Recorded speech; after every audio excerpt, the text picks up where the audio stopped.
Comer en México será más caro que nunca. En marzo, el pepino lo encontraba en 20 pesos el kilo. Hoy cuesta 50 pesos. El jitomate estaba el kilo en 20 pesos, hoy hasta 70 pesos.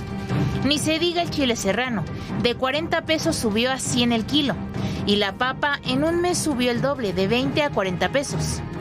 Para que se dé una idea, en el último bimestre de 2026, el precio de la canasta básica se disparó 126.3%.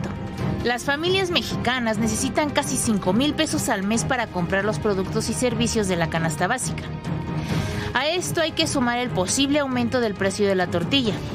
A mí me ha encarecido todo y más sobre todo que yo pago impuestos, estoy en regla con los papeles, más la renta, todo eso, papel, renta, masa, nos ha subido todo, harina, todo, bastante todo. Y ya no aguantamos, incluso pensábamos cerrar, ya nada más pensábamos estar 3 meses y íbamos a cerrar. Si no sube la tortilla, vamos a cerrar porque ya no alcanza. Y si esto pasa, los más afectados serán los consumidores. La canasta básica de por sí ya está muy excedida en los precios y ahorita con la tortilla, imagínense. Entonces no se sabe la verdad a dónde vamos. Cada día todo está más caro, más fuera del alcance de la posibilidad. ¿De qué sirve que les aumenten el salario mínimo? Y de la gasolina de 10 pesos por litro, mejor ni hablamos. El precio promedio nacional de la Magna es de 23.69 por litro, pero en algunas estaciones está en 23.99. La Premium de 28.31 y hasta cerca de los 30 pesos. Y el diésel también de 28.73 y hasta arriba de los 30 pesos. Casi la mitad de ese precio son puros impuestos.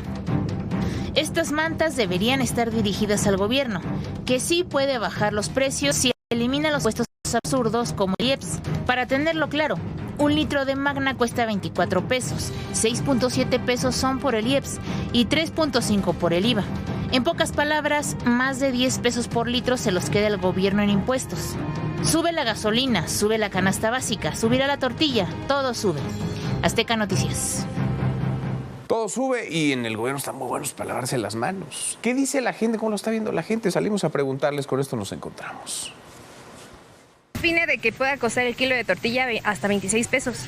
No, pues ya no compraría un kilo, si acaso medio kilo ya no me alcanzaría. Está mal, pero habría que ver por qué está mal y de dónde procede todo este aumento. Claro. Sí, porque si vemos en el campo, pues no está tan cara las cosas, pero donde lo producen, pero ya aquí cuando llega con nosotros ya llega a un precio muy alto, ¿no? El tomate rojo, ha bajado también el tomate manzano. ¿Qué? Ha subido un poco el haba entre también las tortillas. Están a medios altos, pero pues tenemos que consumirlos, tenemos que comprarlos. ¿Qué ha visto que ha subido? Más el jitomate. El jitomate. Ajá, ¿cuánto lo está comprando ahorita? En 60 el kilo. 60, ¿no? El jitomate, sí. El aguacate, ¿qué más? ¿Y lo sigue comprando? Pues sí. Así está la cosa, la tortilla para arriba, el jitomate, la carne, la papa, el limón, el chile, todo sube. Y la gasolina ni se diga, pero de la gasolina además, porque es un absurdo que el gobierno intente lavarse las manos. Una buena parte de lo que paga usted y yo tiene que ver con impuestos, tiene que ver con recaudación del gobierno. Si quieren realmente ayudar, apoyar a los mexicanos, pues que le bajen a los impuestos. Carlos Mota, querido Carlos. Hola, Manuel, ¿qué tal? ¿Cómo estás? Buenas noches. Muy buenas noches. Alberto Aguilar, Alberto, ¿cómo estás? Hola, ¿cómo estás? Muy buenas noches. Gusto, ¿eh? Arturo Dam. Arturo, hola, ¿cómo están? Manuel, Carlos, muy Alberto, buenas noches. ¿Cómo para están? Arriba, Carlos, la inflación, pues hace rato está fuera de rango. Sí, todo para arriba. La inflación está en 4.59% según el último dato del INEGI. Y yo quisiera destacar, Manuel, que a mí me parece que el resultado de lo que estamos viviendo hoy es pues justamente la acumulación de malas decisiones que llevamos acumuladas ya durante algunos años y ahorita particularmente pues unos meses. Yo creo que particularmente tenemos un cuello de botella histórico en el tema de la energía. La presidenta Claudia Sheinbaum ha estado diciendo que ya viene el tema del fracking, ¿no? La nota que presentabas hace un momento. Eso debió aprobarse años atrás. Oye, por cierto, ya brincaron dentro de la 4T, sí, diputados de Morena y del PT para decir, no, vamos contra el fracking. Se quieren deslindar. La verdad de las cosas es que el fracking era una solución que debió tomarse hace 8 años, ¿no? Y las tecnologías que ahora los científicos del comité van a investigar para decidir que finalmente sí lo palomean durante las siguientes semanas, son tecnologías que existen ya desde hace tiempo, pero es un tema relevante porque la energía es un nodo central que inunda a todo el sistema de precios por las gasolinas, por el gas natural, por el petróleo, en fin. Entonces, hoy estamos viviendo esta sensibilidad extrema a las variaciones que hay por el tema de la guerra de Estados Unidos contra Irán y tal, pero son sensibilidades que son muy... valga la redundancia, sensibles y que se disparan los precios de los alimentos, de las frutas, las verduras, porque todo el sistema está interconectado y no tiene acceso a gas natural barato y no tiene acceso a energéticos como gasolinas o diésel barato. ¿Por qué? Porque estamos justamente con estos temas ideológicos arrastrándolos desde hace tiempo. Entonces, sí, tenemos un tema fuerte de inflación con alimentos, frutas y verduras están subiendo más de 20%, alimentos más de 5%, la inflación general decíamos 4.69%. Y bueno, hoy se van a meter seguramente a tratar de paliar el tema con el tema del PASIC, el Pacto para la Carestía y tal, sin que se haya tomado en cuenta la cascada de decisiones erróneas que derivó en este problema que tenemos. Pero además, fíjate, es curioso porque se ensañan con los gasolineros. Sí. Ahora quieren ponerle la bota aquí a los gasolineros cuando una parte importantísima, casi la mitad de lo que cuesta el litro de gasolina, se va en impuestos, en puros impuestos. A ver, clarísimamente ahí la culpa es del gobierno, ¿no? Porque claro, ahorita el gobierno está tratando de sacar dinero de debajo de las piedras. Esto de lo cual ya se habló esta semana de vamos a explorar la posibilidad de gravar con un impuesto especial las fortunas, las grandes fortunas, pues la semana entrante va a volver a salir el tema de gravar las herencias, etcétera, etcétera. O de agarrar el dinero de las afores. O de agarrar el dinero de las afores, ¿no? Pero mira, déjame ponerle números a lo que acaba de decir Carlos de la inflación. En diciembre, la inflación en México fue 3.69. Enero, 3.79. Febrero, 4.02. Marzo, 4.59. La inflación general. La de frutas y verduras fue 21.8%. Es decir, hemos tenido una inflación cada vez mayor. Te lo voy a poner en términos porcentuales. La inflación de enero fue 2.7% mayor que la de diciembre. La de febrero fue 6.1% mayor que la de enero y la de marzo 14.2% mayor que la de febrero. Una inflación cada vez mayor. Y aquí el tema pues es que se le está echando la culpa, entre otras, por ejemplo, ahorita ya los culpables en los próximos días, ¿quiénes crees que van a ser? Los tortilleros. Claro. Los tortilleros, porque ahorita el tema es el jitomate y la tortilla. Es que, a ver, son expertos en no asumir su responsabilidad, expertos en deslindarse, en lavarse las manos y en echar culpas, como si no abonara además a este escenario las extorsiones que tienen que pagar los productores, por ejemplo. Por cada kilo de limón, de aguacate, de mango, de plátano, tienen que pagarle al crimen organizado, o el dinero que tiene que invertir una empresa, un transportista, en protegerse, en su seguridad, porque las carreteras son tierra de nadie, o estas decisiones que atentan contra emprendedores, contra negocios, contra empresarios, que son duras, muy duras, y que ponen contra las cuerdas a quienes invierten capital. Es un cóctel que no se ve para nada bien, Alberto. Sí, totalmente, Manuel. Y además, bueno, el dato de inflación que decía Carlos, pues es de marzo. Y hay que entender que estamos en una coyuntura inflacionaria global por el tema de la guerra. Entonces, pues probablemente los datos que acaba de mencionarse acá,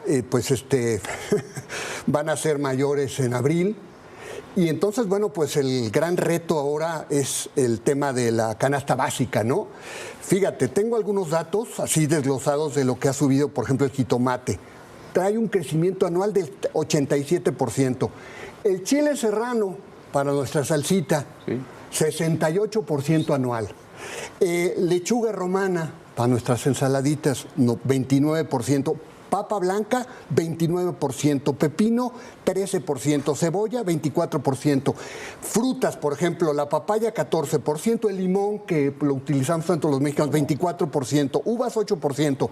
Pero eso no es todo. Galletas, 16%, cerveza, 5% de incremento, refrescos, 10%. Pastas para sopa, 7%, aceite, 6%, el tema de la tortilla, 5%. Y bueno, me parece que en el contexto en el que estamos, y dado que para abril seguramente, no sé, me parece que tú coincidirás, ¿no? Tú, Carlos, va a ser mayor. Va a ser mayor, o sea, no hay duda, ¿no?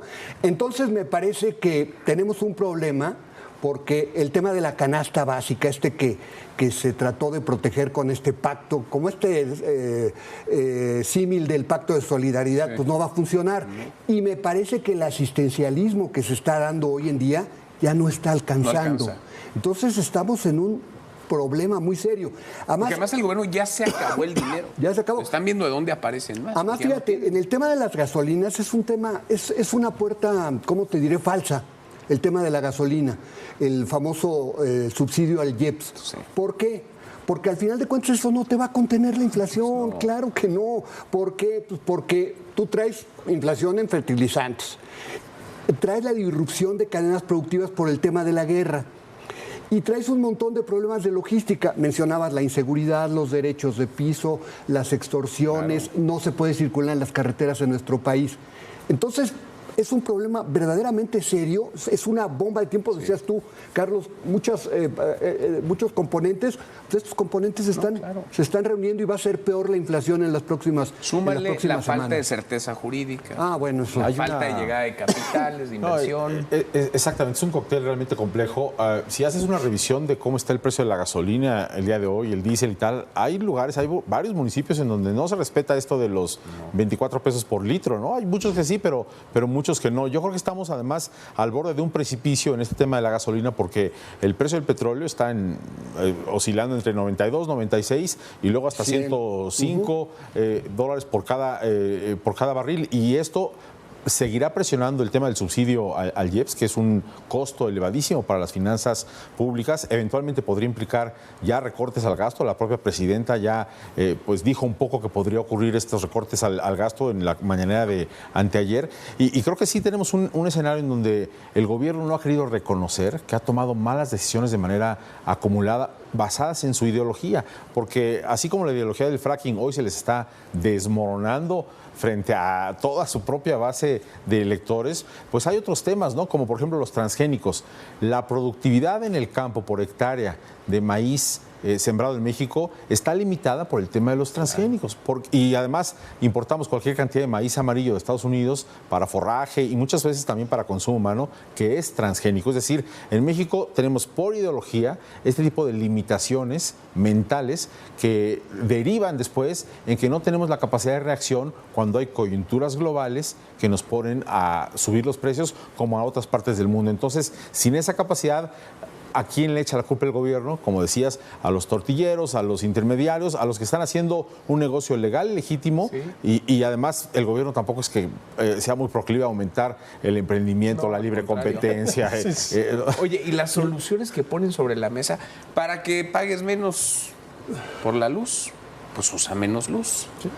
Para que pues gastes menos en tortilla, para que no te quejes de que la carne subió tanto, pues compra frijoles. Vuélvete vegano. No le pongas de la roja, no le pongas premium, échale de la verde, ponle magna. Ahora, eso es verdaderamente maravilloso. No, eso solamente pasa en México. A ver, centremos la atención en la tortilla, que es un producto pues muy sensible para los mexicanos, pero bueno, es un producto más. Mira, ya cuando se empieza a discutir en estos términos el precio de la tortilla, te das cuenta del tipo de economía que somos, ¿no? A ver, el gasto en tortillas representa en promedio en el país, según la encuesta nacional de ingreso-gasto de los hogares del INEGI, el 7% del gasto de las familias en alimentos y bebidas. El 7% en tortillas. A ver, es un porcentaje importante. Ahora, este aumento entre 2 y 4 pesos el kilo, dependiendo del país y demás, representaría un incremento del 11% en el precio promedio de la tortilla, que anda en 27 pesos. Ahora, 11% es más del doble de la inflación que tuvimos en marzo, que fue el 4.59. Ahora, ¿qué dicen los tortilleros? Es que llevamos 3 años sin aumento en las tortillas. A ver, ¿en cuánto tendría que aumentar por lo menos el precio de un bien o servicio ofrecido por una empresa privada? Por lo menos en la inflación, para que salgas tablas, ¿no? Entonces, si llevas 3 años sin subirlo, que es lo que dicen los tortilleros, pues lo único que dices es que realmente estoy actualizándolo nada más para recuperar lo que hemos perdido por inflación, ¿sí? Ahora, malo que aumente el precio de las tortillas y malo que aumente cualquier precio, porque eso, todo lo más constante, le pega al bienestar de las personas. Pero ojo, puede ser peor, sobre todo en el caso de las tortillas, la posible reacción del gobierno que puede ir por dos lados. Congelar el precio de la tortilla, lo cual sería un gravísimo error, y o subsidiar a los productores de tortillas, cual también sería el problema es que es multifactorial, ¿no? Yo hablaba ayer justo en esta pantalla con el presidente del Consejo Nacional de la Tortilla y él dice, bueno, es que hay muchos temas, el precio del diésel que es sumamente importante para transportar desde el maíz y otros insumos, los costos laborales, por ejemplo, que se han ido para arriba en los últimos años, y esta acumulación de costos es lo que ya no aguantan las personas que comercializan la tortilla. No es nada más que el maíz coyunturalmente pueda tener un problema en estas semanas. Las extorsiones, exacto, la inseguridad en las carreteras, todo esto cuesta. Pagan por seguridad más de lo que deberían de pagar porque los impuestos no funcionan para darnos seguridad pública. Ahora, lo que dijo, Claudia Sheinbaum, es que el comportamiento del precio de maíz no justifica el aumento del precio de la tortilla, pero es que el precio del maíz no es el único componente del costo de producción y ni siquiera es el más importante en una de esas. Manuel, hablamos de decisiones equivocadas en esta mesa y otra decisión equivocada es el control de precios. Control de precios para las tortillas, control de precios para las gasolinas. Yo me pregunto, bueno, platicaba con algunos gasolineros esta semana y les comentaba, ¿cómo lo ves? ¿Realmente ustedes negociaron? ¿Se sienten a gusto? Me dijo, Alberto, no teníamos para dónde hacernos, nos apretaron, tuvimos que doblar las manos, pero su rentabilidad, ¿qué va a pasar? Mira, cuando teníamos el control de la Magna, ok, aceptamos. Y teníamos el diésel, con eso había rentabilidad. Hoy nos congelan el precio de la Magna y el precio del diésel. Ya no tenemos rentabilidad. ¿Qué va a pasar con las gasolineras? Me digo, ¿podrían cerrar eventualmente? ¿Por qué no? Pero fíjate, le das al clavo en algo que es, y me parece mucho mayor, mucho más amplio y más delicado. Tuvimos que conceder, tuvimos que doblar las manos, nos doblaron, nos presionaron. Pero en esas andan muchos, ¿eh? ¿Cuánto tiempo van a seguir resistiendo sin alzar la voz, sin decir, oye, esto no debe ser así, esto no es justo? ¿Cuántos atropellos, cuántos agravios, cuántos abusos, cuántos excesos van a soportar ellos y otros guardando silencio? Y además yo creo que esto se corona, se le pone la cereza a esta problemática de este pastel negro que hay para la economía mexicana cuando ves la proyección que publicó ayer el Fondo Monetario Internacional que dice la economía de México en 2026 crecerá 1.6%. 1.6% no es ni el 1.8% que quiere Hacienda y que dice Hacienda vamos a crecer de 1.8 a 2.8%. Sí, eso porque todo el mundo está viendo la realidad, excepto el gobierno. No, o sea, y el 1.8, 1.7 me parece optimista, ¿sí? Carlos. Simplemente hoy se dio a conocer el consumo y febrero apenas un avance de 0.21%. Hay un análisis de Banco Base que estima que el consumo en el primer trimestre va a caer más o menos 0.8% trimestral, consumo. Hablamos de la inflación, hablamos del poder de compra, hablamos de lo que está pegando a la canasta básica. Bueno, pues ya se está reflejando. Esto huele a crisis. Estamos en la antesala de una crisis. Probablemente. Mira, sí. Estamos en la antesala de este fenómeno que se conoce como estanflación, estancamiento, la economía no crece, inflación, no nomás que haya inflación, la inflación repunta. Yo creo que ya estamos ahí desde hace rato. Yo he sostenido desde hace tiempo que estamos. Depende cómo definas esto, ¿no? Pero el promedio de los últimos años ha sido el doble de inflación y la mitad de crecimiento. Sí, porque la canasta básica pues, es chiquitita para un segmento de la población, pero la canasta básica de la clase media, ¿cuánto es? La inflación, perdón, ¿20? ¿Les gusta 20? ¿25? Ahora, mira, esto de la canasta básica, ¿no? Tú lo tuiteaste en la tarde, Manuel, es muy interesante. A ver, la canasta alimentaria y no alimentaria, ¿sí?, tuvo una inflación en el sector rural de 6.1, la inflación general fue 4.59 y en las zonas urbanas de 5.6, 4.59, es decir, los productos, vamos a decirlo así, más indispensables para la satisfacción de las necesidades están aumentando sus precios mucho más que en la inflación general. De hecho, la inflación general acumulada en México en los últimos 5 años debe andar como el 28 o 30%, la acumulada. Y la gente hace esa comparación cuando va al supermercado, paga la colegiatura, se compra unas vacaciones, paga transportes y tal, ve la diferencia versus hace 5 años y te quiere decir de espaldas. ¿Cuánto más aguanta el bolsillo? No, la gente ya no aguanta, ¿no? Por eso las expresiones que estamos viendo en los sondeos, por eso lo que están empezando a surgir como protesta legítima de la gente en carreteras, en diferentes momentos. Ahora, el gobierno pues sigue... ¿Crisis? ¿Tú ves una crisis económica? Yo creo que estamos en una estanflación desde hace tiempo. La turbocina se ha duplicado en el último mes. ¿Qué crees que va a pasar? No. La turbocina representa el 40% del costo de los aviones. ¿Qué crees que va a pasar con las tarifas de aviones? De por sí. De por sí. De por sí. En fin, Arturo, gracias. Gracias, Alberto. Gracias. Buenas noches. Muchas gracias. Hasta mañana. Pásala.